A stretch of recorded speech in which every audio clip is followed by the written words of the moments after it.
2015년 여름 훈련 집회 출애굽기 결정 연구 세 번째. 하나님을 사랑하여 추구하는 이들이 하나님의 말씀의 기능을 통해 받는 축복.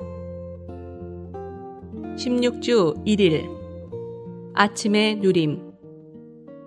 창세기 1장 3절. 하나님께서 말씀하셨다. 빛이 생기라. 그러자 빛이 생겼다. 요한복음 8장 12절. 예수님께서 다시 사람들에게 말씀하셨다.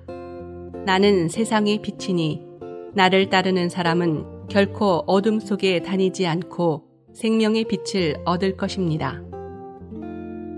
성경 전체에 끊임없이 생명과 빛을 함께 언급하는 한 노선이 있습니다. 빛이 있는 곳에 생명이 있습니다. 이것은 성경에 있는 큰 원칙입니다. 시편 36편 9절은 진실로 생명의 원천이 주께 있사오니 주의 빛 안에서 우리가 빛을 보리이다 라고 말합니다. 이 말씀도 생명과 빛의 관계를 분명히 말해줍니다. 생명은 항상 빛을 뒤따르고 오직 빛만이 생명을 산출할 수 있습니다. 생명의 영역과 근원은 오직 하나인데 그것은 바로 빛입니다. 생명은 빛에 달려 있으며 빛에서 나옵니다. 오늘의 읽을 말씀. 빛은 생명을 가져옵니다. 그러나 생명이 빛을 가져오는 것도 맞습니다. 빛과 생명 중 어느 것이 먼저 오느냐를 말하기는 어렵습니다. 구약에 따르면 빛은 생명 전에 옵니다. 그러나 신약에 따르면 생명이 빛에 앞섭니다. 우리의 체험에서 어느 것이 먼저인지를 정확히 말할 수는 없지만 우리는 한 가지가 있으면 다른 것도 있게 된다는 것을 알고 있습니다. 빛이 올 때 생명이 뒤따라오고 빛이 있는 곳에 생명이 있으며 빛이 있는 만큼 생명이 있게 됩니다. 창세기 1장과 2장에서 하나님의 회복의 일이 아직 시작되기 전에 땅은 완전히 황폐했고 어두웠습니다. 또한 어둠은 죽음을 상징하기 때문에 땅에는 죽음이 가득했습니다. 그러므로 하나님의 일의 첫 번째 단계는 빛이 있으라고 명하는 것이었습니다. 빛이 올 때 이 빛은 어둠에 속한 죽음을 제해버리고 생명을 가져오기 시작했습니다. 그러므로 생명은 빛을 따라오는 것이고 빛에 의해 시작되는 것입니다. 첫째 날에 하나님은 빛이 있으라고 명하셨고 그런 다음 셋째 날에 식물의 생명이 산출되었습니다. 식물의 생명을 위해서는 첫째 날의 빛으로 충분했습니다. 그러나 더 높은 생명을 위해서는 더 강한 빛이 필요했습니다. 그러므로 넷째 날에 하나님은 또 해와 달과 별들로 빛을 비추게 명하셨습니다. 그러므로 더 높은 생명들이 산출되었는데 이제는 새와 물고기와 짐승 등 각종 동물의 생명뿐 아니라 하나님의 형상을 닮은 사람의 생명도 있게 되었습니다. 마침내 일곱째 날에는 생명나무로 상징되는 하나님께서 나오셨습니다. 가장 높은 빛이신 하나님께서 가장 높은 생명인 하나님의 생명을 가져오셨습니다. 이 다양한 생명이 출현하는 과정은 항상 생명이 빛을 뒤따라 온다는 것을 우리에게 보여줍니다. 생명은 빛과 함께 시작하고 빛이 강해질 때 높아집니다. 첫째 날의 빛은 구체적이지 않았기 때문에 가장 낮고 감각 없는 식물의 생명을 이끌어왔습니다. 이것은 우리가 구원받을 때 내적으로 받은 빛 비춤을 상징하는 것입니다. 그 빛은 우리에게 하나님의 생명을 가져왔지만 실질이 많지 않고 형태가 없는 초기 단계의 생명을 우리 안에 나누어 주었습니다. 넷째 날의 빛은 첫째 날의 빛보다 더욱 강하고 분명하고 명확하며 구체적이었습니다. 그러므로 더 높은 생명인 동물의 생명을 가져왔습니다. 빛이 더 구체화되고 강화되었기 때문에 생명도 더욱 구체화되고 높아졌습니다. 빛이 진보할 때 생명도 뒤따라 진보하게 되었습니다. 이것은 우리가 내적으로 더 강하고 명확하고 구체적인 빛 비춤을 받았기 때문에 생명이 우리 속에서 더욱 자라고 더욱 분명한 형태가 되었음을 상징합니다. 이것은 곧 그리스도께서 우리 안에서 형상을 이루시는 것입니다. 사람의 영과 하나님의 영은 모두 빛을 발하며 우리의 속 부분들을 비추는 등입니다. 우리의 영이 빛을 발할 때 하나님의 영은 우리에게 숨을 곳이 없을 때까지 빛 비춤을 7배로 강화하십니다. 이 빛이 비추는 곳에 생명 공급이 있습니다. 조금씩 우리 속의 한 부분 한 부분이 주님의 형상으로 변화됩니다. 우리 속의 금이 형상을 갖게 됩니다. 우리 속에 그리스도의 형상이 이루어집니다. 우리에게 있어서 삶은 그리스도입니다. 우리 모두 안에 이러한 빛 비춤과 공급과 변화가 계속 일어나 우리를 금 등잔대로 만듭니다.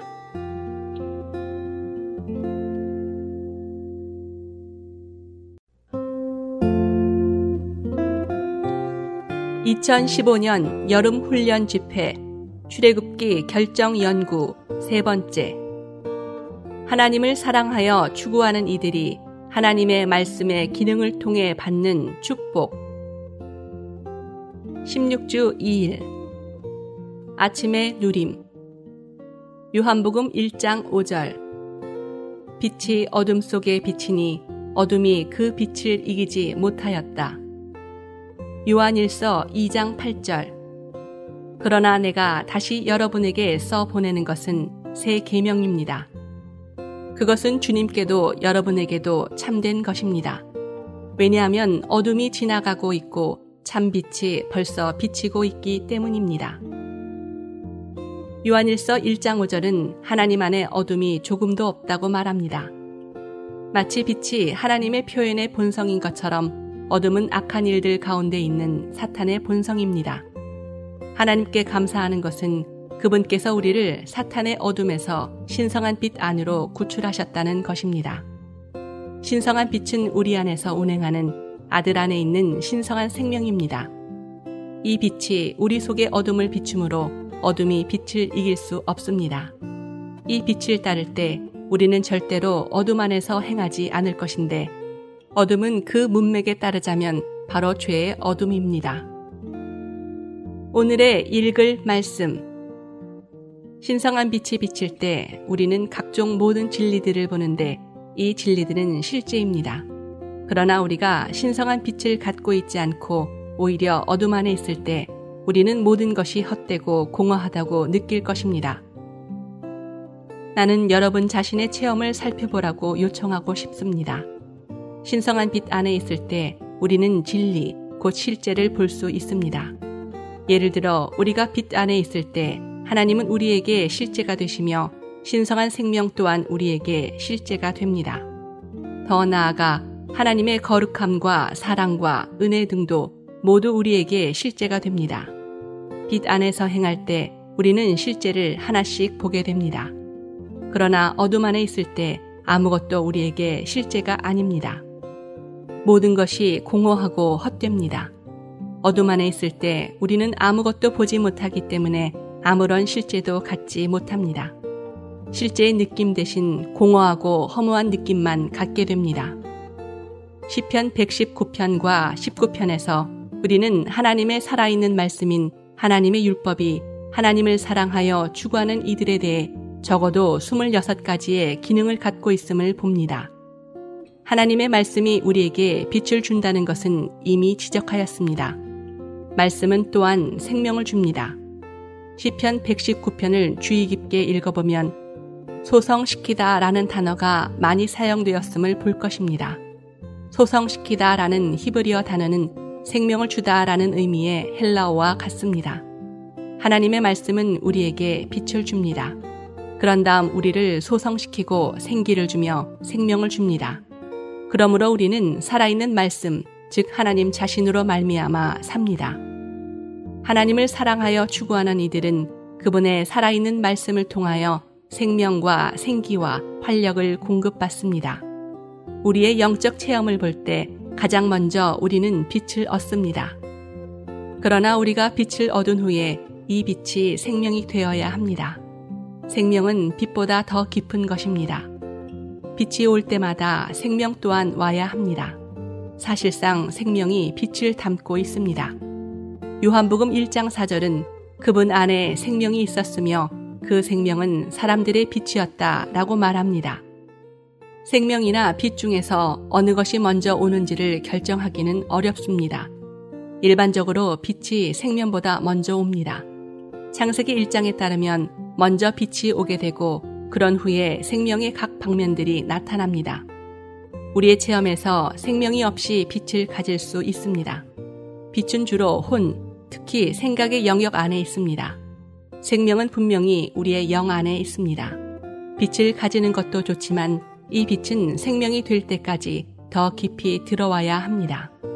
우리의 상태가 옳고 정상적이라면 말씀 앞에 나올 때 우리는 빛 안에 있다는 느낌을 갖습니다. 이와 같이 우리가 읽는 성경은 다 우리에게 빛이 됩니다. 그런 다음 우리가 분발하여 기도할 때 자연스럽게 영을 사용하게 되고 더 깊이 말씀 안으로 들어갈 것입니다. 이렇게 기도함으로 영을 사용할 때 빛이 우리의 영 안에 들어와 생명이 될 것입니다. 혼의 영역에서 말씀을 이해할 때는 이 말씀이 빛이 되지만 말씀이 우리 영 안으로 더 깊이 들어갈 때 생명이 됩니다. 우리의 체험에 따르면 빛 비춤 이전에는 생명 공급이 오지 않습니다. 빛이 먼저 옵니다. 그러나 우리의 기도를 통하여 이 빛이 더 깊이 비추어 영 안에 도달할 때마다 이 빛은 생명이 되고 우리는 생명 공급을 받게 됩니다.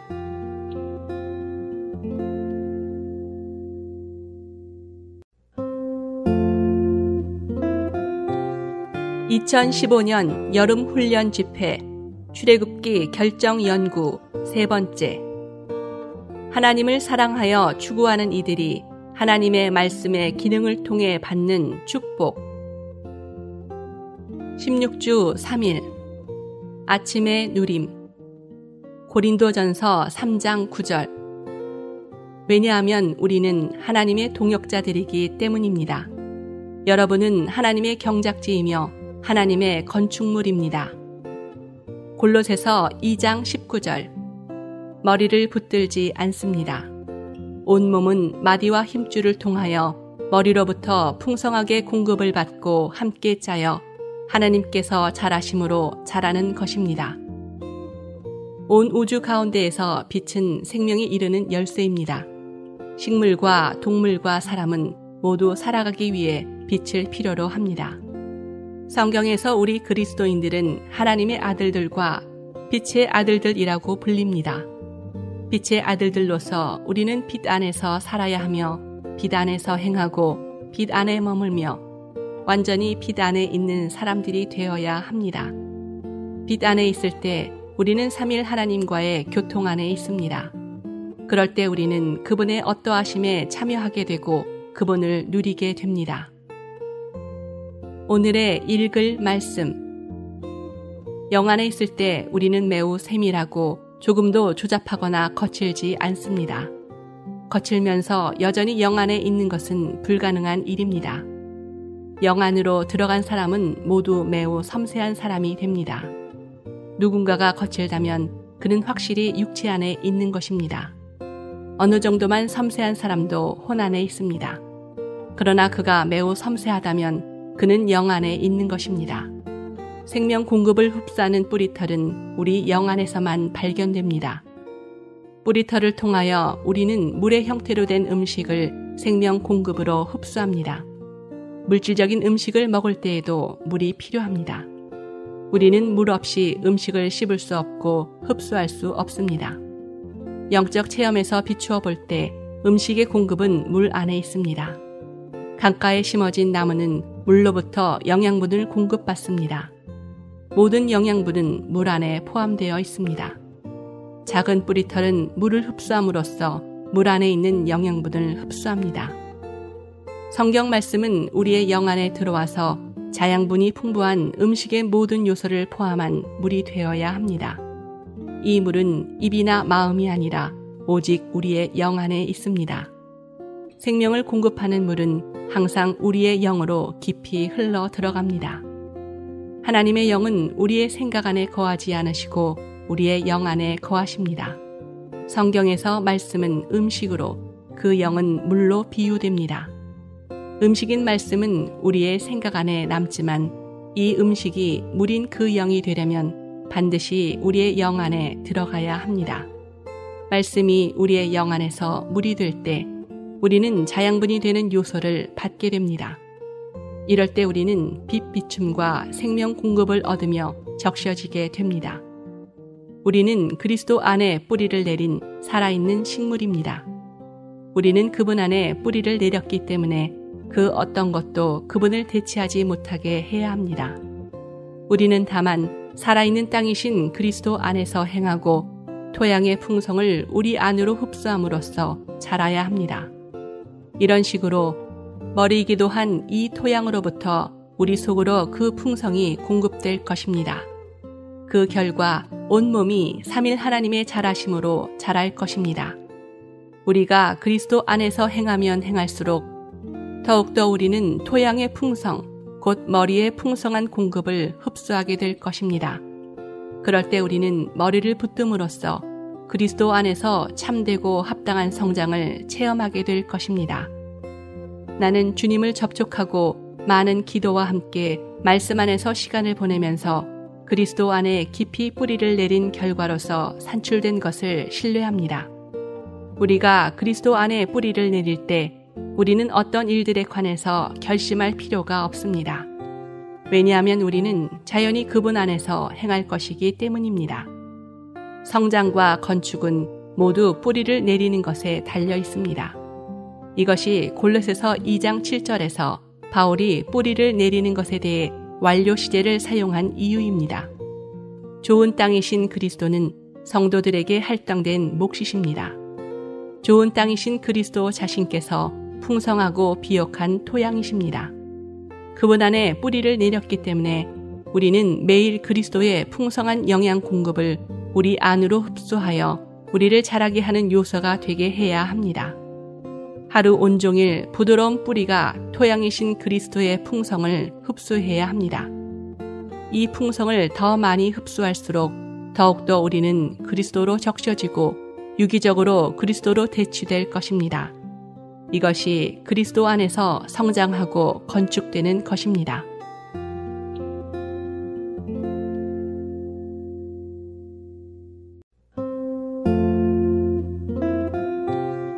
(2015년) 여름 훈련 집회 출애굽기 결정 연구 세 번째. 하나님을 사랑하여 추구하는 이들이 하나님의 말씀의 기능을 통해 받는 축복.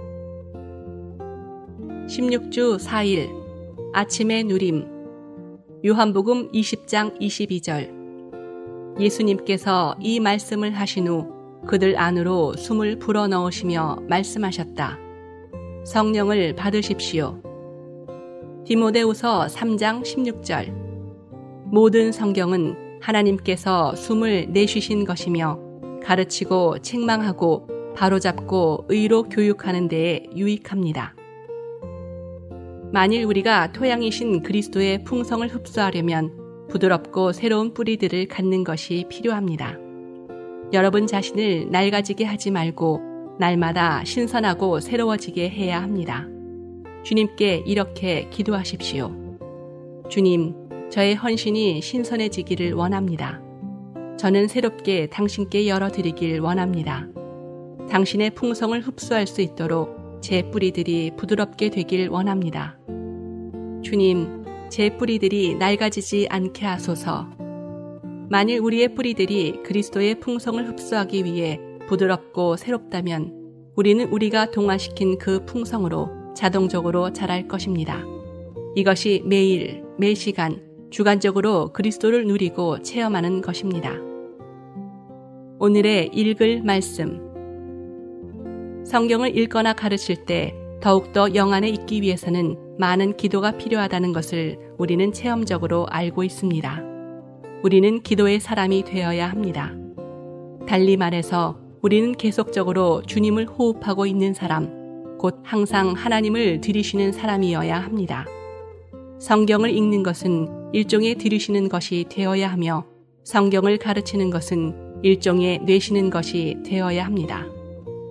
요한복음에는 세 가지 놀라운 단어가 나옵니다. 첫 번째 장의 첫 번째 구절은 태초에 말씀께서 계셨다라고 말합니다. 여기서 우리는 말씀을 봅니다. 그러고 나서 같은 장의 또 다른 구절에서 육체라는 말이 나옵니다. 말씀께서 육체가 되시어 우리 가운데 장막을 치시니. 그리고 요한복음 마지막 부분인 20장에서 우리는 숨을 봅니다. 부활하신 분이신 예수님은 제자들에게 숨을 내쉬시며 성령을 받으라고 말씀하셨습니다. 헬라어에서 영은 숨을 의미합니다. 그러므로 여기서 영은 숨으로 번역될 수 있습니다. 주님은 제자들에게 숨을 내쉬시며 거룩한 숨을 받으라고 말씀하신 것입니다. 따라서 우리는 세 단어, 곧 말씀과 육체와 숨을 봅니다. 말씀은 하나님이었고 육체는 사람이며 숨은 영입니다. 태초에 말씀이 있었고 마지막에는 숨이 있습니다. 그리고 이 숨 안에는 모든 것이 포함됩니다. 이것이 요한복음입니다. 이 책은 결국 우리가 언제 어디서든 들으시는 공기처럼 너무나 유용하신 이 놀라운 그리스도께로 우리를 이끕니다. 그분께서 우리 안에 들어오시는 것은 너무나 쉽습니다. 왜냐하면 그분은 공기이시기 때문입니다. 그분은 숨이시기 때문에 우리는 다만 그분을 들이쉬면 됩니다. 이제 이 영적인 숨 안에서 우리는 하나님, 사람, 육체 되심, 십자가에 못 박히심, 부활, 승천을 갖습니다. 모든 것이 하늘에 속한 이 공기 안에 포함됩니다. 이 공기는 너무나 놀랍고 모든 것을 포함합니다. 모든 성경이 하나님께서 숨을 내쉬신 것이라고 말하는 것은 성경이 영이신 하나님 자신께서 내쉬신 숨이라고 말하는 것입니다. 하나님께서 그분 자신을 내쉬셨고 이렇게 하나님께서 숨을 내쉬신 것이 바로 성경입니다. 이것이 바로 모든 성경은 하나님께서 숨을 내쉬신 것이라고 말하는 디모데후서 3장 16절의 의미입니다. 성경은 하나님께서 숨을 내쉬신 것이므로 하나님의 요소를 갖고 있습니다. 나는 감히 성경이 하나님이라고 말하지는 않지만 만약 여러분이 성경에서 영을 접촉한다면 여러분이 하나님 자신을 접촉한 것이라고 감히 말할 수 있습니다. 이것은 우리 생각으로는 상상할 수도 없고 완전히 이해할 수도 없는 것입니다. 그러나 이것은 우리 영 안에서 실제입니다. 성경의 영을 접촉할 때 여러분은 하나님을 만지게 됩니다. 어떻게 그럴 수 있습니까? 이것은 성경이 하나님 자신께서 내쉬신 것이기 때문입니다. 성경은 하나님 자신께서 말씀을 통해서 숨을 내쉬신 것입니다. 그러므로 이 숨 속에 하나님의 요소가 있다는 것을 우리는 인정해야 합니다. 성경은 하나님께서 숨을 내쉬신 것입니다.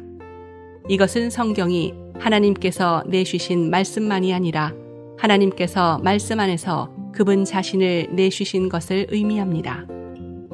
형제 자매들이여, 성경은 하나님께서 숨을 내쉬신 것입니다. 하나님은 우리가 그분을 들으실 수 있도록 그분 자신을 내쉬셨습니다. 그리스도인의 가장 큰 기쁨과 축복은 하나님께서 내쉬신 말씀을 통해 하나님 자신을 접촉하고 맛보는 것입니다.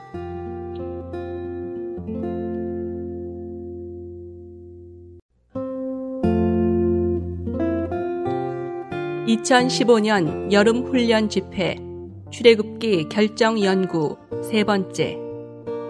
하나님을 사랑하여 추구하는 이들이 하나님의 말씀의 기능을 통해 받는 축복.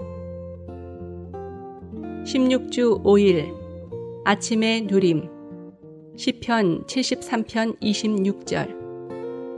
내 육체와 마음은 쇠약하나 하나님은 내 마음의 반석이시요 영원한 분길이시라. 119편 103절. 주의 말씀의 맛이 내게 어찌 그리 단지요 내 입에 꿀보다 더 단이이다.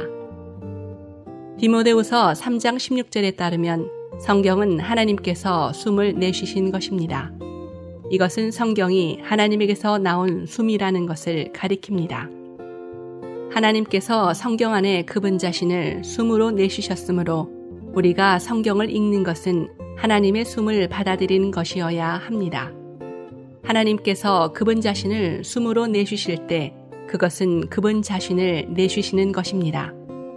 성경을 읽을 때나 성경 말씀을 받아들일 때 우리는 하나님을 들이쉽니다. 하나님의 사람은 하나님의 생명과 본성에 동참한 사람이며 따라서 생명과 본성에서 하나님과 하나 되고 그로 말미암아 하나님을 표현합니다.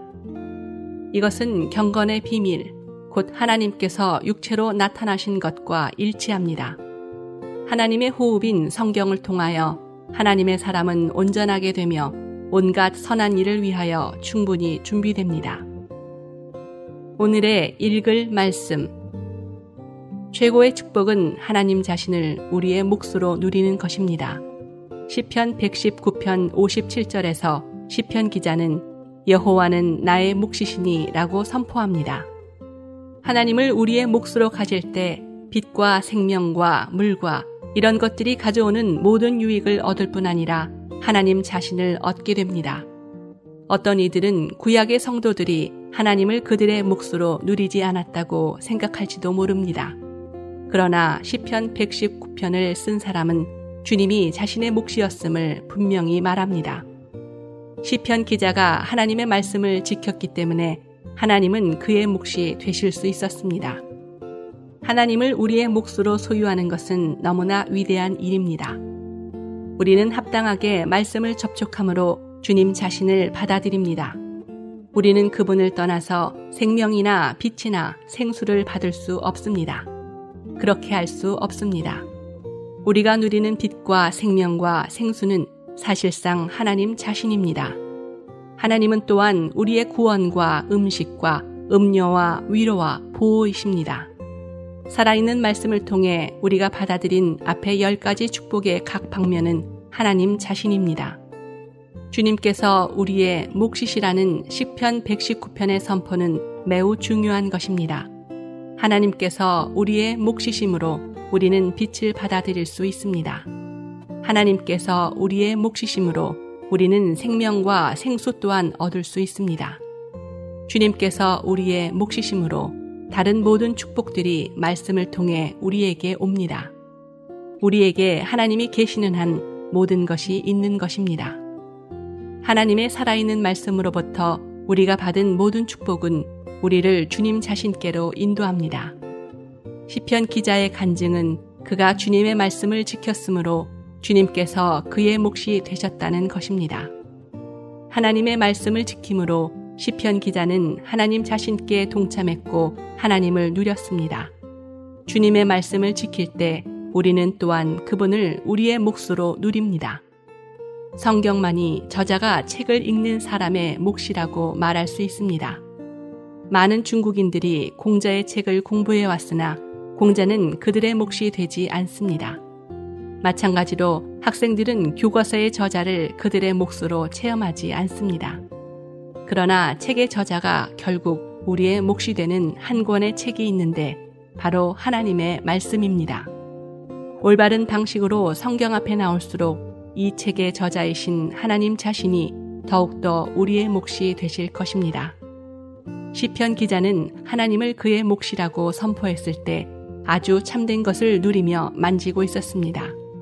하나님께서 우리의 몫이 되시려면 그분은 아주 실질적이고 우리와 함께 계시며 우리가 누릴 수 있고 쉽게 얻을 수 있는 분이셔야만 합니다. 가깝지도 않고 쉽게 얻을 수 있는 분도 아니라면 어떻게 우리의 몫이 되실 수 있겠습니까? 어떤 것이 우리가 누릴 수 없고 실질적이지도 않다면 어떻게 그것이 우리의 몫이 되겠습니까? 많은 유대인들과 회교도들, 심지어 그리스도인들에게도 하나님은 멀리 계십니다. 그들에게 하나님은 실질적이지도 않고 함께 계시지도 않으며 누릴 수도 없고 유용하지도 않으십니다. 그들은 체험적으로 하나님을 그들의 몫으로 취하지 않습니다.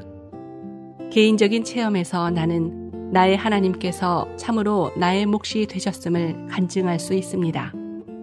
나는 하나님을 내 눈으로 본 적도 없고 내 손으로 만진 적도 없지만 내 속에서 온종일 하나님을 누립니다.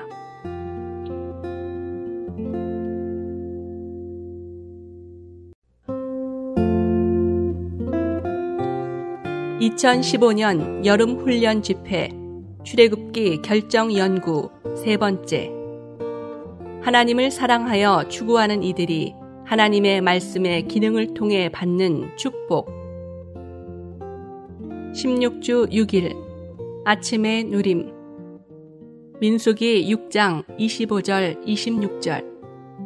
여호와께서 그대에게 그분의 얼굴을 비추시고 그대에게 은혜를 베푸실 것입니다. 여호와께서 그대에게 밝은 표정을 하시고 그대에게 평안을 주실 것입니다. 시편 105편 4절. 여호와와 그의 능력을 구할지어다. 그의 얼굴을 항상 구할지어다. 시편 119편 58절은 내가 전심으로 주의 얼굴을 구하여 싸우니 라고 말합니다. 어떤 사람의 얼굴을 구하는 것은 사실상 그에게 은혜를 구하는 것입니다.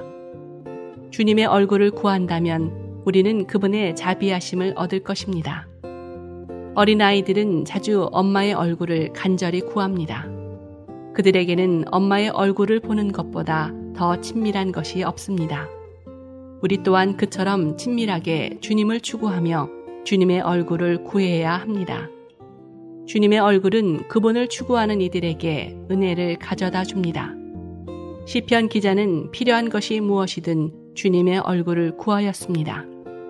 시편 105편 4절에 따르면 우리는 항상 하나님의 얼굴을 구할 필요가 있습니다. 그런 다음 42편 5절에서 시편 기자는 그분의 얼굴에 도우심을 인하여 하나님을 찬양합니다. 매우 개인적이고도 친밀하게 시편 기자는 주님의 얼굴에 도우심을 구했습니다. 오늘의 읽을 말씀. 구약에서 하나님을 추구하는 이들은 주님의 얼굴이 그들에게 빛 비추기를 기도했습니다. 시편 119편 135절은 주의 얼굴을 주의 종에게 비추시고 라고 말합니다. 이러한 사상은 민수기 6장 24절부터 26절까지에 있는 제사장의 축복의 두 번째 방면에 근거합니다. 여호와께서 그대에게 복을 주시고 그대를 지켜주실 것입니다. 여호와께서 그대에게 그분의 얼굴을 비추시고 그대에게 은혜를 베푸실 것입니다. 여호와께서 그대에게 밝은 표정을 하시고 그대에게 평안을 주실 것입니다.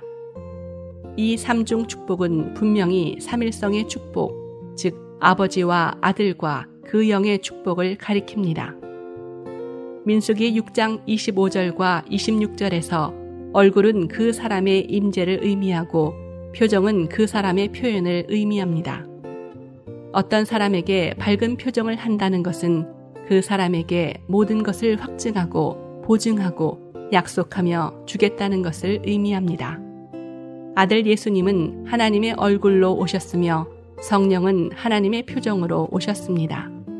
성령께서 우리 안으로 분배되실 때 우리는 삼일 하나님의 얼굴을 갖고 또한 그분의 표정을 갖습니다. 우리는 오 주님, 당신의 얼굴로 우리에게 빛을 비추소서. 주님, 당신의 빛나는 얼굴을 누리기를 갈망합니다. 라고 기도해야 합니다. 주님의 얼굴에 빛 비춤을 누리는 것은 단순히 그분의 임재를 체험하는 것보다 더 풍성하고 만족스럽습니다. 여러분이 말씀을 통해 주님을 접촉하는데 신실하다면 여러분은 또한 그분의 얼굴에 빛 비춤을 체험할 것입니다. 여러분의 갈망은 이처럼 기쁘게 하고 유쾌하게 하는 빛 비춤 아래 머무는 것이 될 것입니다. 이러한 체험과 누림은 우리의 하나님께서 참되시고 우리와 함께 계시며 실질적이시고 쉽게 얻을 수 있는 분이심을 증명합니다. 우리가 가진 것은 단순한 교리가 아니라 그분에 대한 참된 누림입니다. 어떤 사람은 하나님을 믿기가 어렵다는 것을 발견했다고 말합니다. 그러나 나는 하나님을 맛보고 너무나 많이 누렸기 때문에 하나님의 존재하심을 부정하기가 훨씬 더 어렵다는 것을 발견하게 되었습니다. 오직 하나님 자신만이 우리에게 최고의 누림을 주십니다. 주님의 얼굴에 빛 비춤을 누리는 것이 얼마나 놀라운지는 말로 다 표현할 수 없습니다. 이스라엘 자손이 시나이 산 아래서 두려워 떨고 있는 동안 모세는 산 꼭대기에서 하나님의 빛나는 얼굴을 누리고 있었습니다. 우리의 위치는 산 아래에 있는 이스라엘의 위치가 아니라 산 꼭대기에 있는 모세의 위치가 되어야 합니다. 우리는 산 위에서 하나님의 얼굴의 광채 아래 있어야 합니다.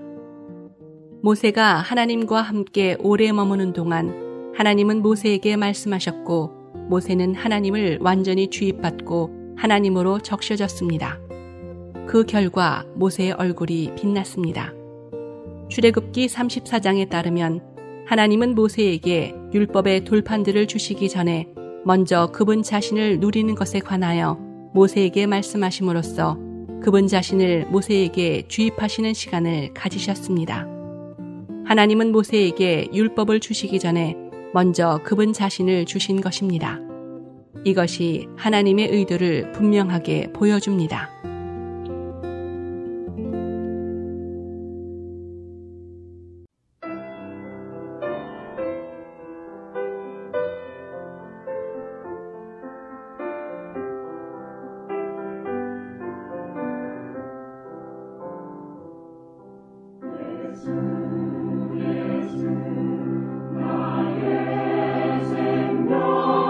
주 사랑함으로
2015년 여름훈련 집회 출애굽기 결정연구 세 번째. 하나님의 말씀은 하나님을 사랑하여 추구하는 이들의 체험에서 빛의 영역임. 15주 1일 아침의 누림. 요한일서 1장 5절 6절. 우리가 그분께 듣고서 여러분에게 전해주는 메시지는 바로 하나님은 빛이시며 그분 안에는 어둠이 전혀 없다는 것입니다. 우리가 하나님과 교통을 갖는다고 말하면서 어둠 가운데 행한다면 우리는 거짓말을 하는 것이고 진리를 실행하고 있지 않는 것입니다. 하나님의 살아있는 말씀인 율법의 기능을 말할 때 우리는 사실상 하나님 자신의 기능이나 운행을 말하는 것입니다. 하나님의 말씀의 기능은 하나님의 운행입니다. 성경에 기록된 문자 자체는 빛이 아니며 우리에게 빛을 줄 수 없습니다. 문자로 된 성경은 기껏해야 우리에게 지식을 줄 뿐입니다. 빛은 오직 하나님 자신에게서 옵니다. 그러므로 하나님의 말씀에서 빛을 받으려면 우리는 말씀을 읽을 때 하나님을 접촉해야 합니다. 이것은 하나님의 말씀의 기능이 하나님 자신의 기능, 즉 하나님 자신의 일하심이라는 것을 가리킵니다. 오늘의 읽을 말씀. 하나님의 본질의 본성인 사랑은 은혜의 근원이고 하나님의 표현의 본성인 빛은 진리의 근원입니다.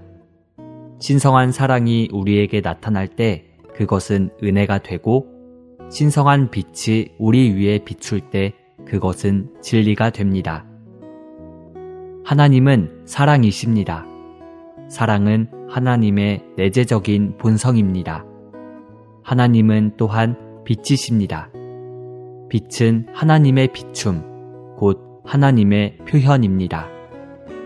사랑은 내재적으로 하나님 자신 안에 있는 것을 가리키며 빛은 하나님의 표현을 가리킵니다.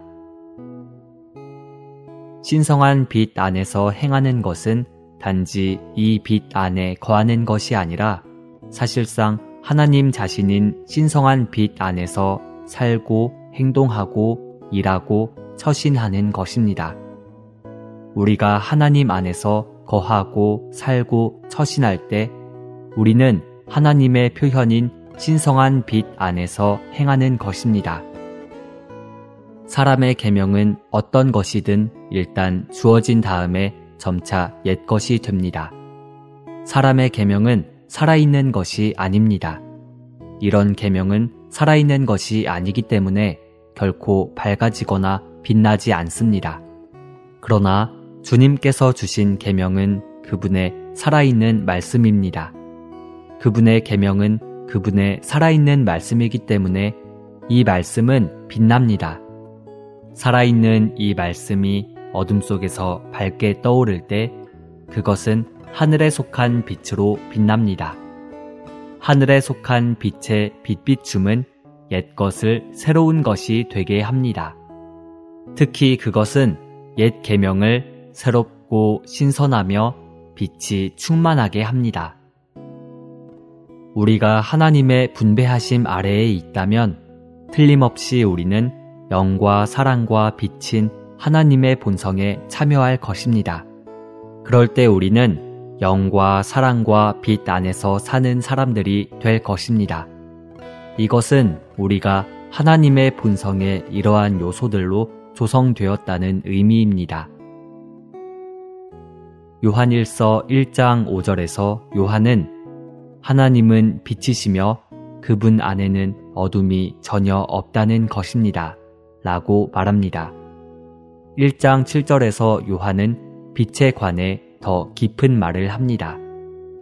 그러나 하나님께서 빛 안에 계신 것 같이 우리도 빛 안에서 행하면 우리는 서로 교통을 갖게 되고 그분의 아들 예수님의 피가 우리를 온갖 죄에서 깨끗하게 합니다. 이미 지적했듯이 신성한 빛은 하나님의 표현의 본성이자 본질이며 신성한 진리의 근원입니다. 빛이 우리를 비출 때 그것은 진리가 됩니다. 바울은 로마서 8장에서 우리에게 영을 따라 행하라고 격려하지만 하락의 때에 쓰인 요한 2서와 3서에서 요한은 진리 안에서 행하라고 말합니다.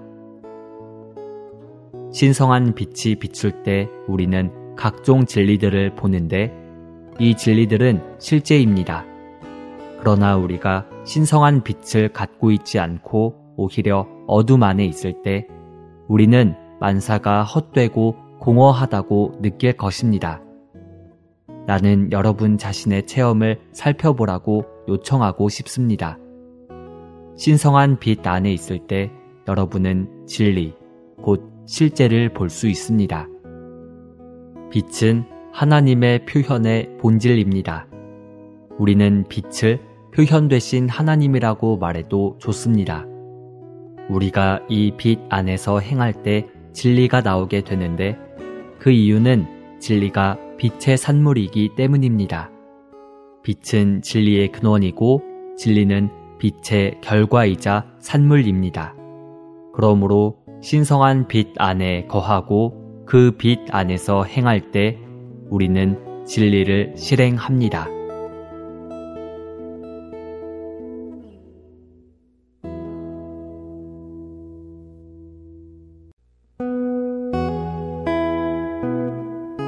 (2015년) 여름 훈련 집회 출애굽기 결정 연구 세 번째. 하나님의 말씀은 하나님을 사랑하여 추구하는 이들의 체험에서 빛의 영역임. 15주 2일 아침의 누림. 이사야서 50장 10절. 너희 중에 여호와를 경외하며 그의 종의 목소리를 청종하는 자가 누구냐? 흑암 중에 행하여 빛이 없는 자라도 여호와의 이름을 의뢰하며 자기 하나님께 의지할지어다. 시편 36편 9절. 진실로 생명의 원천이 주께 있사오니 주의 빛 안에서 우리가 빛을 보리이다. 하나님의 자녀들은 망상에 사로잡혀서는 안 됩니다. 망상에 사로잡힌 사람들은 상황의 참된 본성을 보지 못합니다. 이제 우리는 어떻게 상황의 참된 본성을 볼 수 있으며 어떻게 망상에서 벗어날 수 있는지를 살펴볼 것입니다. 이사야서 50장 10절 말씀은 이해하기가 쉽지 않습니다. 이 구절은 너희 중에 여호와를 경외하며 그의 종의 목소리를 청종하는 자가 누구냐라고 말합니다. 누군가가 여호와의 종의 목소리를 청종하기를 원하나 어둠 가운데 행하고 빛 가운데 있지 않다면 그는 어떻게 해야 합니까? 여호와의 이름을 의뢰하며 자기 하나님께 의지할지어다. 영적인 어둠을 사람의 불로 제거할 수는 없습니다. 빛은 하나님 한 분에게서 오는 것이지 사람에게서 오는 것이 아닙니다. 사람의 불은 영원히 사람에게 영적인 참된 모습을 보여줄 수 없습니다. 오늘의 읽을 말씀. 우리 자신의 불은 결코 영적인 빛의 근원이 될 수 없습니다. 어떤 그리스도인은 내게 무슨 잘못이 있는가?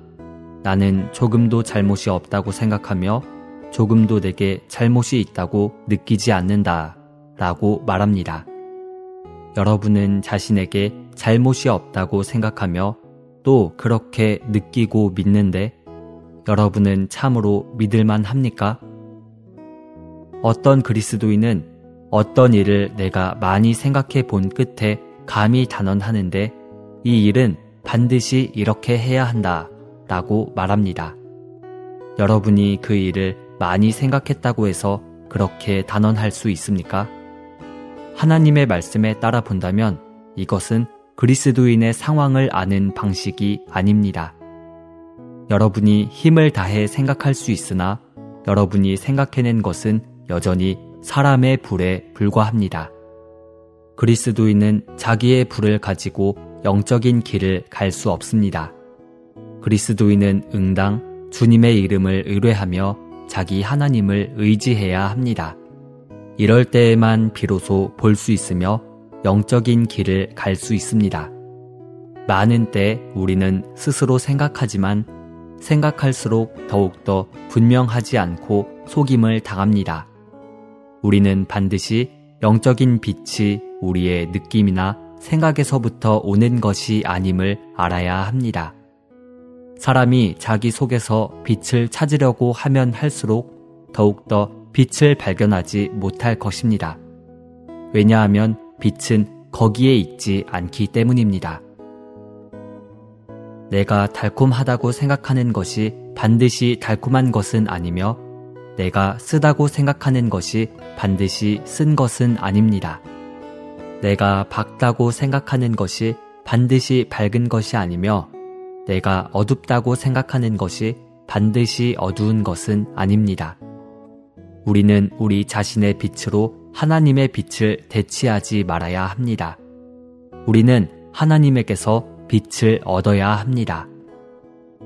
시편 36편 9절을 읽어봅시다. 진실로 생명의 원천이 주께 있사오니 주의 빛 안에서 우리가 빛을 보리이다. 이것은 하나님의 빛을 통해 우리가 빛을 보고 상황들의 참된 상태를 볼 수 있다는 것을 말해줍니다. 빛 안에서 빛을 본다고 하는 말에서 첫 번째 빛은 비추는 빛을 가리키며 두 번째 빛은 상황들의 참된 본성을 가리킵니다.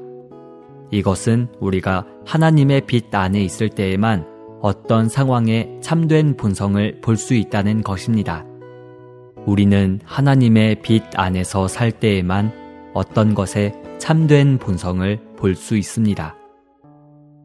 형제 자매들이여, 우리가 어디에서 사느냐가 큰 차이를 만들어냅니다. 보는 사람이 될 수 있기 위해서는 반드시 먼저 하나님의 빛 안에서 살아야 합니다. 요한일서 1장 5절은 하나님은 빛이시며 라고 말합니다. 하나님을 아는 모든 사람은 빛을 압니다. 우리는 빛을 아는 모든 사람들에게서 하나님을 발견할 수가 있습니다. 빛이 없는 사람에게는 어떤 일이 매우 좋게 보일지 모릅니다. 그러나 빛이 있는 사람은 그 일의 참된 본성을 분별할 것입니다. 하나님의 빛 안에 사는 사람만이 빛을 볼 수 있으며 하나님의 빛 안에 사는 사람만이 상황의 참된 본성을 볼 수 있습니다. 강렬한 태양 아래서는 손전등이 쓸모없듯이 하나님의 빛 아래서는 사람의 불이 쓸모가 없습니다. 사람이 만일 하나님의 빛 안에 산다면 어떤 상황들의 참된 본성이 우리에게 빛처럼 분명하고 투명하게 될 것입니다. 하나님의 빛 안에 있을 때 비로소 우리는 하나님께서 보시는 것을 볼 수 있습니다. 이것이 빛 안에서 빛을 보는 것입니다.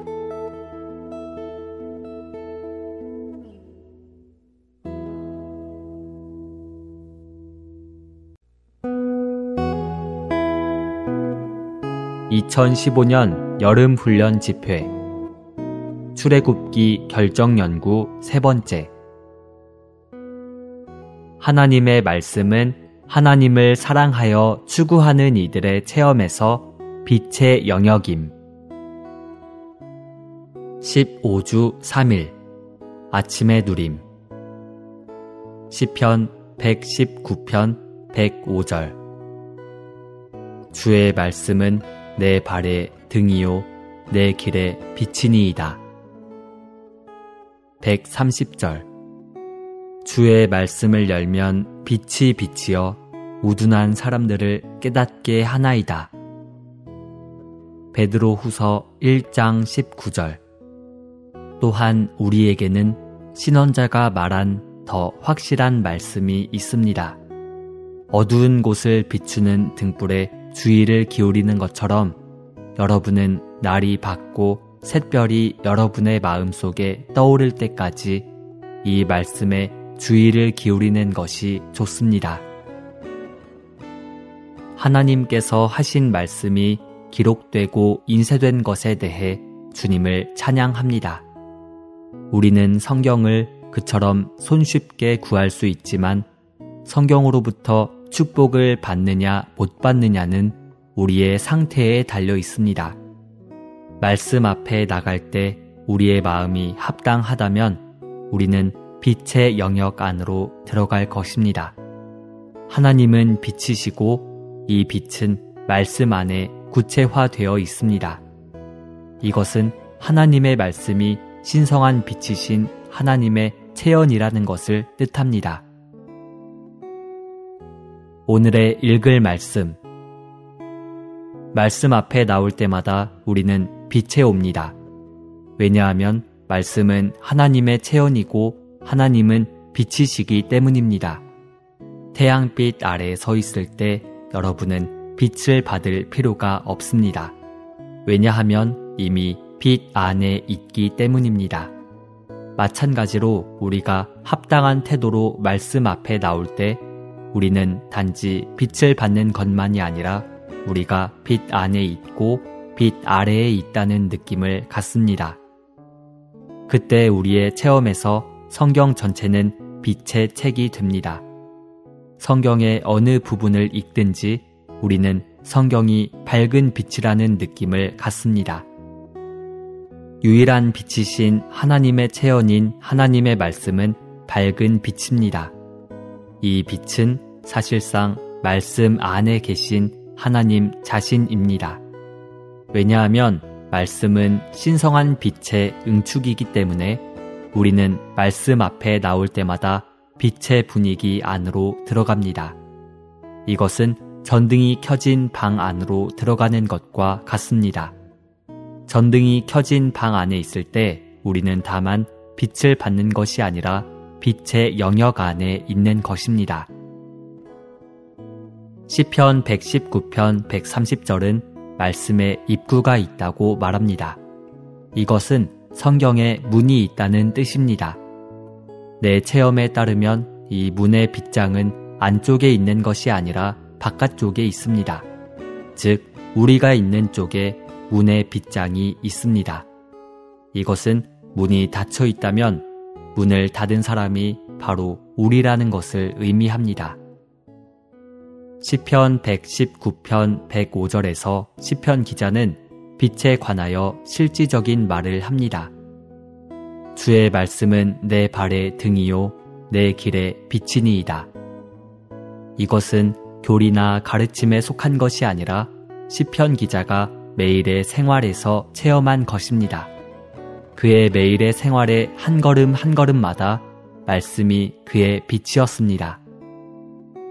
시편 19편 8절 하반절은 이렇게 말합니다. 여호와의 계명은 순결하여 눈을 밝게 하시도다. 이 구절은 하나님의 살아있는 말씀이 우리의 눈을 밝게 한다는 것을 가리킵니다. 만일 우리가 말씀 앞에 나와도 빛 안에 있다는 느낌이 없다면 이것은 우리의 상태가 올바르지 않다는 표시입니다. 다만 주님께 빛을 달라고 기도하는 것만으로는 충분하지 않습니다. 우리는 우리 자신을 겸손하게 낮추고 주님의 처리를 철저히 받으며 주님께 긍휼을 베풀어 주시기를 구해야 합니다. 베드로 후서 1장 19절에서 베드로는 성경에 있는 신원의 말씀을 어두운 곳을 비추는 등불에 비유했습니다. 이것은 이 시대가 어두운 밤이자 어두운 곳이며 이 세상의 모든 사람이 어둠 속에서 움직이며 행하고 있다는 것을 가리킵니다. 또한 성경에 있는 신원자가 말한 말씀이 믿는 이들을 비추는 등불로서 영적인 빛을 전달하여 그들에게 어둠을 비추며 그들이 밝은 낮에 들어가도록 인도할 뿐 아니라 어두운 밤을 지나 주님께서 나타나시는 날이 밝을 때까지 인도한다는 것을 가리킵니다. 햇빛이신 주님께서 나타나시기까지 우리의 발걸음을 비추는 빛인 이 말씀이 필요합니다. 빛은 진리의 근원이고 진리는 빛의 비춤입니다. 우리가 교리만 알고 진리가 부족하다면 빛이 없는 것입니다. 일단 교리가 우리에게 진리가 되면 빛이 우리 속을 비추고 우리는 빛을 갖습니다. 진리 안에 있는 주님의 회복을 안다는 것은 교리와 빛 모두를 포함하는데 그것은 성경에 있는 교리가 진리를 전달하고 진리는 신성한 빛이신 하나님의 비춤이기 때문입니다.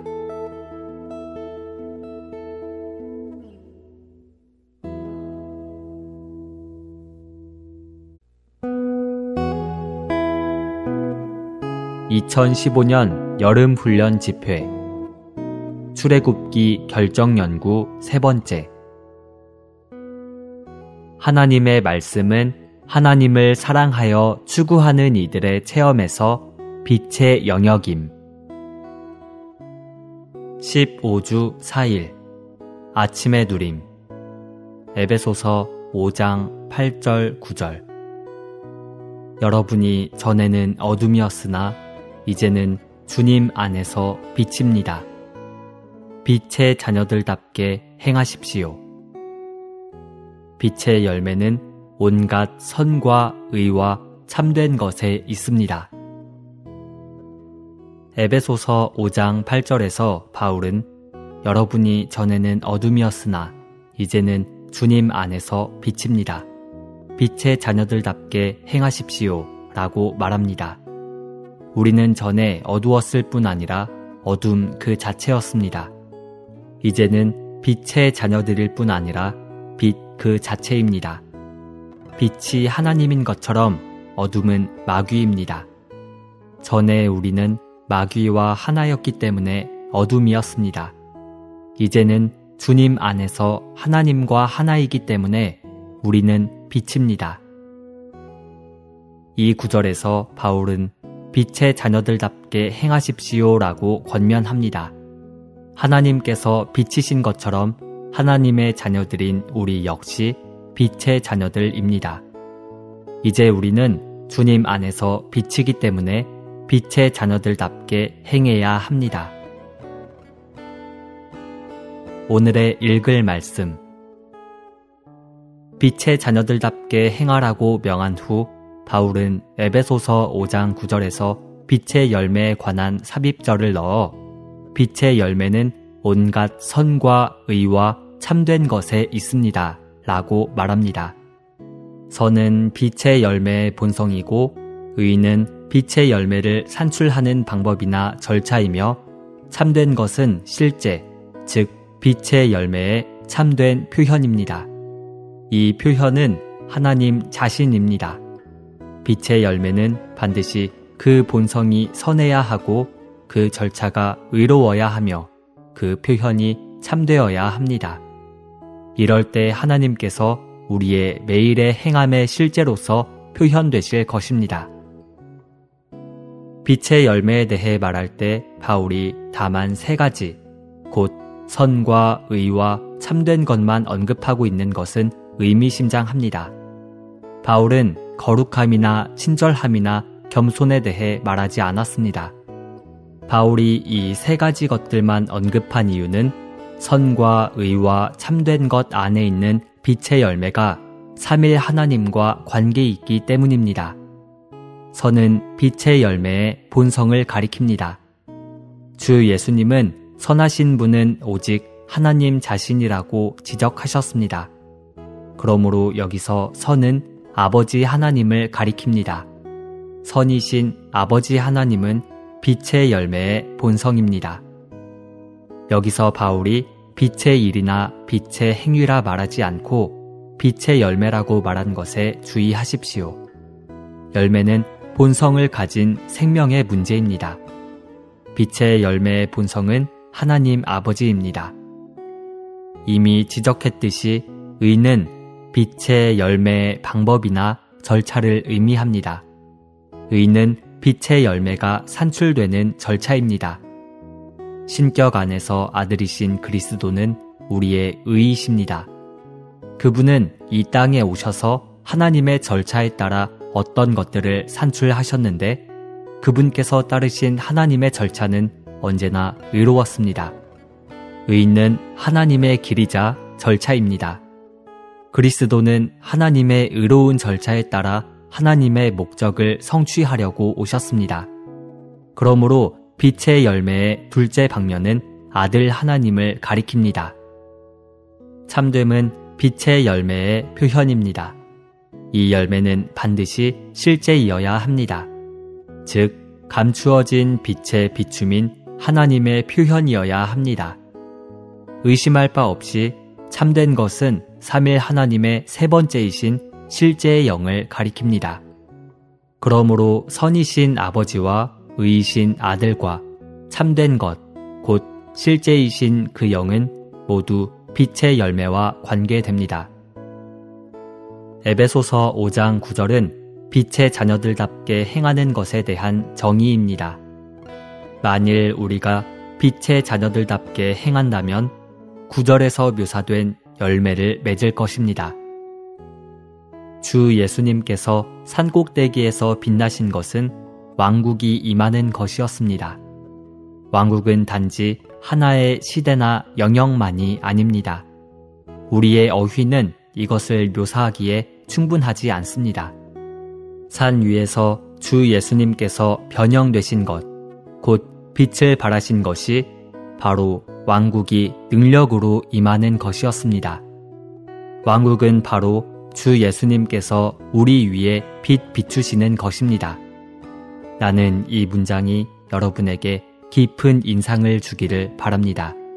즉, 왕국은 주 예수님께서 우리 위에 빛 비추시는 것이며 우리 위에 빛 비추심으로써 주 예수님께서 확산되시는 것입니다.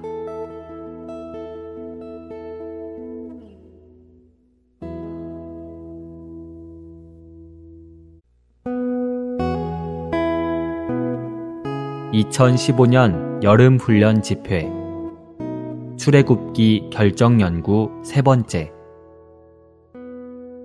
하나님의 말씀은 하나님을 사랑하여 추구하는 이들의 체험에서 빛의 영역임. 15주 5일 아침의 누림. 누가복음 8장 13절부터 15절까지. 씨가 바위 위에 있다는 것은 사람들이 말씀을 들을 때에 기쁨으로 받지만 뿌리가 없어서 잠시 믿다가 시련의 때가 오면 떨어져 나가는 것이며, 씨가 가시덤불 속에 떨어졌다는 것은 이 생의 염려와 재물과 향락에 철저히 숨막혀 열매가 제대로 익지 못하는 것입니다. 그러나 씨가 좋은 땅에 있다는 것은 사람들이 아름답고 착한 마음으로 말씀을 듣고 그 말씀을 굳게 잡아 인내로 열매를 맺는 것입니다. 성경이 우리의 체험에서 빛나는지 아닌지는 우리의 태도와 상태에 달려 있습니다. 만일 우리가 겸손하고 주님께 긍휼을 구한다면 성경은 우리에게 빛의 책이 될 것입니다. 어떤 부분의 말씀을 읽은 후 여러분은 많이 이해하지 못할지도 모릅니다. 그러나 여러분은 빛 안에 있다는 느낌을 가질 수 있습니다. 이것이 성경이 신성한 말씀이라는 증거입니다. 여러분은 신문이나 잡지를 읽을 때 빛 안에 있다는 느낌을 갖지 않습니다. 그러나 만일 말씀을 읽거나 진지한 마음과 겸손한 태도로 성경의 몇 구절을 기도로 읽는다면 여러분은 빛 안으로 인도되었다는 의식을 가질 것입니다. 합당한 방식으로 말씀 앞에 나올 때마다 우리는 우리가 빛 안으로 와서 빛의 영역 안에 있다는 확신을 갖습니다. 그때 자연히 우리는 빛을 받고 절대적으로 빛 안에 있는 사람이 됩니다. 오늘의 읽을 말씀. 성경은 우리에게 다른 어떤 책보다 더 많은 것을 요구합니다. 성경은 우리에게 겸손을 요구하고 우리의 자신감과 자기 확신을 내려놓을 것을 요구합니다. 말씀 앞에 나올 때 우리는 주님께 긍휼을 베풀어 주시기를 기도할 필요가 있습니다. 이렇게 기도하기를 배웁시다. 주님, 저에게 긍휼을 베푸소서. 저는 어떤 것으로도 덮이기를 원하지 않습니다. 저는 당신과 저 사이에 어떤 것을 갖기를 원하지 않습니다. 주님, 우리 사이에 아무것도 없게 하여 주소서. 이것은 단지 우리의 기도만이 아니라 주님을 향한 우리의 태도이어야 합니다. 우리의 영이 거듭나는 것은 간단합니다. 우리는 우리의 죄들을 자백하고 주님을 받아들입니다. 이것을 통해 우리는 우리 안에 하나님의 영을 갖게 됩니다. 그러나 우리의 혼이 변화되는 것은 쉽지 않습니다. 그것을 위해서는 주님의 등이 우리의 모든 속 부분들을 살펴야 합니다. 자신의 모든 속 부분들을 주님께 열어드리는 이들은 지극히 적습니다. 마음과 관계된 또 하나의 문제는 여러분을 덮고 있거나 주님에게서 여러분을 분리시키거나 여러분이 주님을 접촉하는 것을 방해하는 것들과 관련됩니다. 하나님의 말씀을 읽을 때 여러분은 주님께 큰 소리로 외치고 주님에게서 무언가를 받기 위해 필사적일지 모르지만 여러분 안에 그것을 방해하거나 좌절시키는 것들이 있을지 모릅니다. 우리의 체험에 비추어 볼 때 우리의 헌신에 관하여 때때로 주님과 다툼이 있다는 것을 우리는 압니다. 우리는 헌신하지 않으려고 하고 주님께 굴복하지 않으려고 하며 주님께 설득당하지 않으려고 할지 모릅니다. 주님께서 우리에게 계속 되풀이하여 말씀하셔도 그분의 말씀이 우리의 의견과 반대되기 때문에 우리는 여전히 설득당하기를 원하지 않습니다. 우리는 우리의 관념에 집착하고 그것을 주장합니다. 그러한 주장은 우리의 마음을 덮는 너울입니다. 이런 식으로 여러분의 마음이 덮여 있는데도 말씀으로부터 도움을 받을 수 있겠습니까? 하나님의 말씀으로부터 축복을 받기를 원한다면 먼저 우리 마음을 처리해야 하고 절대적이고도 전심으로 주님께 돌이켜야 합니다. 우리는 또한 우리의 마음 속에 있는 부정적인 모든 것과 우리와 주님 사이를 갈라놓는 모든 것을 처리해야 합니다. 우리의 마음을 처리하고 주님과 우리 사이의 부정적인 일들을 처리한다면 우리의 상태는 정상적으로 될 것입니다. 그러면 우리는 말씀으로부터 도움을 받을 것입니다. 우리의 두 눈은 한 번에 한 가지 사물에만 초점을 맞출 수 있습니다. 우리가 한 번에 두 가지 사물을 보려고 애쓴다면 우리의 시각이 흐려질 것입니다. 눈으로 한 가지 사물에 초점을 맞춘다면 우리의 시각은 단일하게 될 것이고 우리의 온몸은 빛으로 가득하게 될 것입니다. 우리가 보물을 하늘에도 쌓아두고 땅에도 쌓아둔다면 영적인 시각이 흐려질 것입니다. 우리가 시각을 단일하게 하려면 보물을 한 곳에 쌓아두어야 합니다.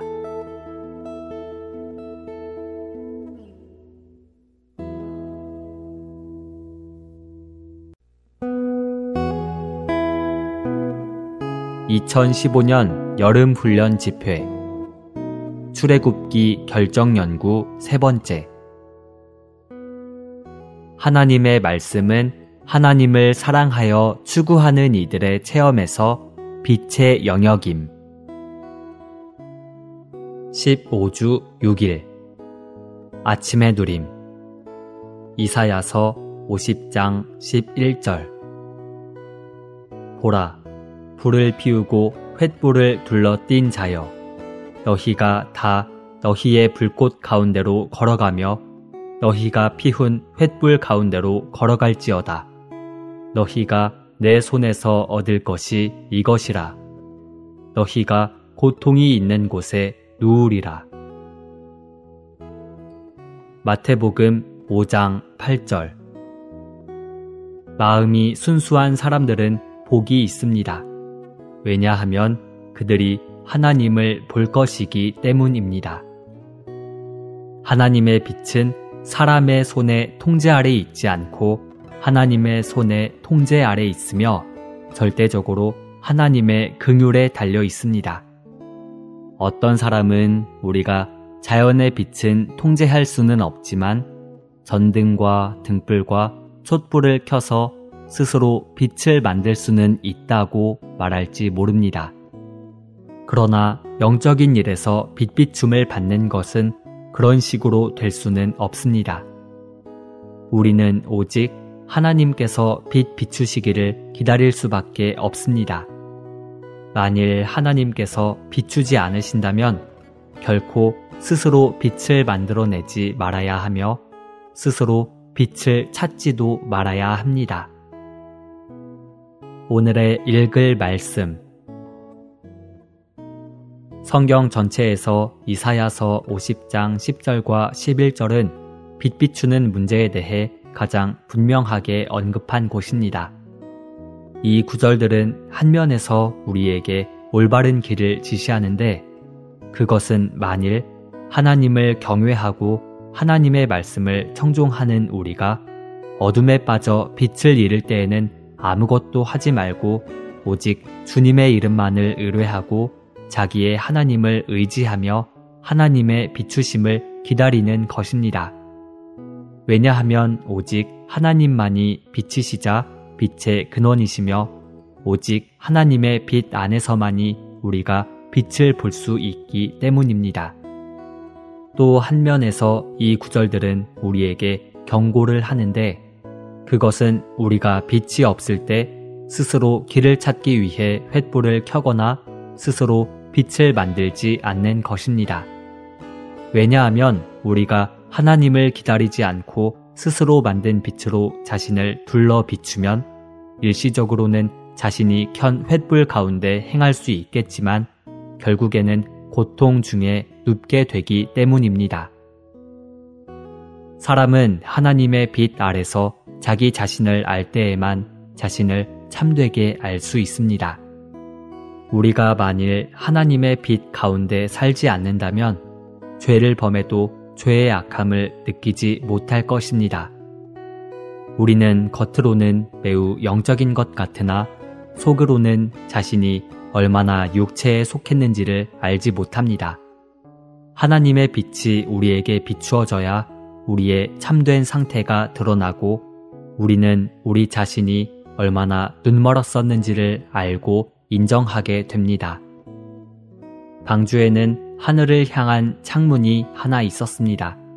그것은 천장에 난 채광창이었습니다. 창문에 대한 히브리어 단어는 정오라는 단어와 어근이 같습니다. 이것은 우리가 창문 아래 있을 때 정오에 있음을 뜻합니다. 여러분은 햇빛 아래 있으며 빛으로 충만합니다. 여러분이 1층에 있는지 2층에 있는지 3층에 있는지는 여러분이 소유한 빛의 정도에 의해 증명됩니다. 나는 열정적인 많은 그리스도인들을 보았습니다. 어떤 면에서 그들은 불타고 있었지만 빛이 많지는 않았습니다. 나는 또한 함께 있을 때 모든 것이 분명해지게 하는 사랑스러운 성도들을 만났습니다. 나는 워치만리 형제님과 많은 시간을 보냈습니다. 어떤 사람이든지 그와 함께 앉아 있기만 하면 어둠이 사라졌으며 모든 것이 분명해졌습니다. 그의 임재는 정오였습니다. 여러분은 몇 층에 있습니까? 여러분이 몇 층에 있는지는 여러분이 가진 빛의 양에 의해 나타납니다. 빛이 많으면 더 높은 곳에 있는 것이며 빛이 적으면 더 낮은 곳에 있는 것입니다. 방주에는 오직 하나의 창문뿐입니다. 오늘날 사람들은 다른 사역에 대해 많이 논쟁합니다. 나는 사역의 많고 적음을 주의하지 않습니다. 방주에는 오직 하나의 창문만 있으며 하나의 빛만 있었습니다. 사도 바울은 자기가 전파하고 가르친 것 외에 다른 교리들을 거절해야 한다고 말했습니다.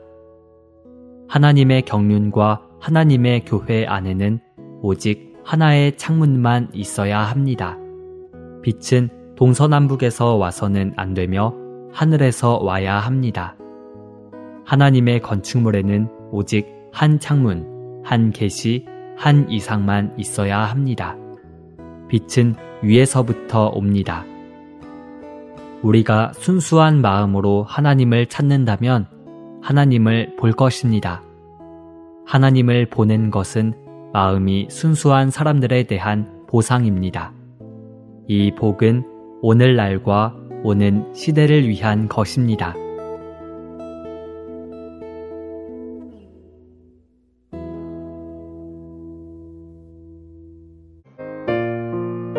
한국복음서원은 미국 복음주의 출판협의회 정회원인 LSM의 영적 서적을 번역하여 출판하는 출판사입니다.